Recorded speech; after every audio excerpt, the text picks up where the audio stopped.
E20 ethanol मिश्रित petrol आणि pure petrol लोकांना या संदर्भात कळलं पाहिजे। यासाठी अरविंद केजरीवाल दिल्लीमध्ये पंतप्रधानांच्या निवासस्थानावर मोर्चा काढतायत। आपल्या पक्षाची भूमिका या संदर्भात काय आहे आणि शासन लोकांची फसवणूक करते का? इथेनॉलच्या अनुषंगाने वंचित बहुजन आघाडीची काय भूमिका आहे? एक आहे त्याच्यामध्ये की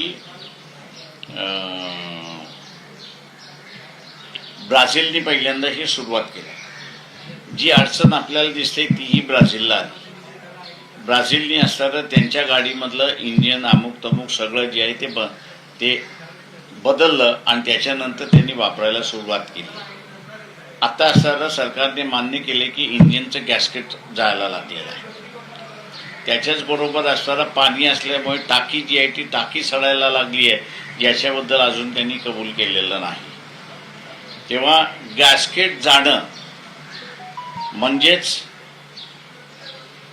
इंजन सीज होणं हा त्याच्यातला महत्त्वाचा प्रकार आहे।